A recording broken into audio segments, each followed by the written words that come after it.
I'm looking at Mama Laura's blues parlor of happy smiles and respect for what the man on the guitar gonna pick out, the songs your grandfolks grew up on. I'm looking here to see what Mickey got on. Is it her orange chiffon or her red sequin? Is the hat gonna be tilted on her legendary head? Oh, there's Ray, sounds like Hendrix's younger twin. Johnny Boss is gonna let me in. I'm gonna give Mama a kiss, and Mickey and me gonna go around to the stage, and we gonna stroll around, and all the music is gonna be a rage within us. And on Sunday, we're gonna jump in the drum circle, and they're gonna play some deep rhythms for Mickey, like Congo Square, like New Orleans, and she's gonna look at them with the pride. My name is Melanie Renee Houston. I go by Ms.Mello, which is the first 4 letters of my name. We came to Los Angeles probably before 1965. I was like a baby or something, a toddler. I grew up saturated in music, happily. By the time I was 13 or 14, I was into like Parliament Funkadelic. And I like that music because I can hear like the church, the blues, and great dance beats. The blues, when I was a child, I mean, we heard about blues, but we didn't even calculate what it was. Later on, I realized it was everything in the house. The way we lived, the greens, the way people act at church, the way people act in their cars, the way people act when they didn't have a car. So I was living blues, but I didn't realize it. You know, we were like, ooh, we don't want to hear blues, but everything that we were dancing to was blues. The dance, we dance, blues is happy and free. Nobody can define we like we. When I'm blue, I come in the club. Mickey smile and say, come on in. And me and whoever I'm with, we steps in. It's like we best friends and it's 1959 or something. Way before I was even born. It's like the 5-4 ballroom now. It's like 1963. And Sam Cooke might sing at the California Club off Western and Martin Luther King, which was Santa Barbara back then, huh, Joe? Well, the reason why I call myself a blues poet is because the blues calls me a poet. And the reason why I say that is because what I'm experiencing on the planet, I start to decipher it through the music of my heart. And it's blues, it's stanky, low-down, funky blues, because I want to say what's going on, like Marvin Gaye says, in the tone, in the energy of the people that, you know, the people that raised me, the people that kick my ass, the people that love me, the people that bless me, the people that sometimes they felt like they were cursing me. But the truth is that they were me. It's like my veins is in them. And it's not just biological, it's experience. So I have to write in the tradition of people who love home. Well, Mickey is my blues juke house friend. She's my music club hangout buddy. She's like the fairy godmother of the beats.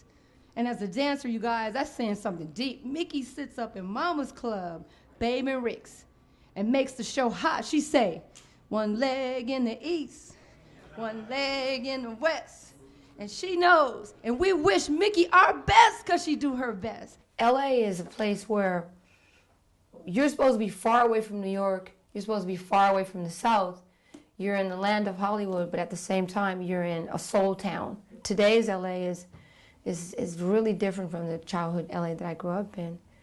When I was in junior high, which is like 12, 13 years old, we used to dance to a song called The Ghetto. And no one ever said to me, you're going to identify with this word. But when I heard this song, The Ghetto, and my teacher told me, you're going to dance to this song. You know, I read about the ghetto when I was grown, but I guess we were in the ghetto, but it's not like you walk down the street going, I'm in the ghetto, you know? When we heard the word ghetto in those days, it was pride, because it was like, now they're going to talk about the black side, you know? Listen, Mickey's song is true and it's clean. It's wild and it's a little mean. The mean is because of Jim Crow and them. The mean is because of sometimes no good men's, but there's always redemption. There is always forgiveness. I seen Mick cuss folks out if they interrupt the ritual of this music. Sure, it's in the tavern, a folk music inn, just like the born savior. Sometimes there's no room in the other end, but grace is to the places that you get. Sure, she takes a sip. Then she belts it out. Your story about loss. Your story about getting lost. Our story about wanting better. That's what Mickey's song is about. The tale is about love at last. At last, Mickey sings about it. At last, a victory. I have 5 brothers. One time, all of them were in jail at the same time because of domestic violence, fighting at home with their loved ones. They're in jail because they were getting loaded at home and they overdid it. They're in jail because they got kicked out of high school for acting up. They're in jail because they robbed somebody or because they grew up in a foster home and they got kicked out and got stuck in a jail because there was nowhere else to put them.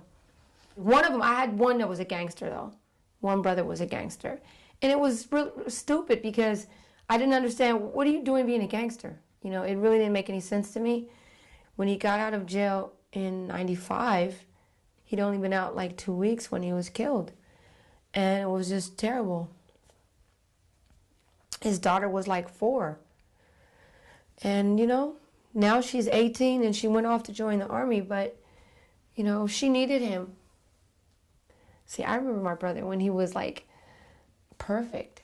We were like twins. And why in the hell would he go down a road that he can't come out of? So while I was in show business in Tokyo, being, you know, with makeup on and, you know, being pretty on stage, my family was falling apart. And this was in the 80s. I come back home accidentally and everybody is like, life is going to hell. So if I'm going to be an honest person with my spirit, any art that I do is about home. Me, I'm dancing. I'm dancing about that long boat ride, y'all. Because my grandmama told me, and she would be 97 if she was here, she said, down in Texas, you could buy the hats, but you couldn't try it on. You could spin, but don't go near the dressing room. And that's what I'm dancing for. Well, if Mickey was here today, she would tell you that this song is clean. And she's going to get it all out with the song, with the strut, with the sparkling hope that will never stop. Mickey and Mama doing the thing right up in here. And we are joining Mickey and Mama, and we're doing our thing up in here. The music lives. Thank you.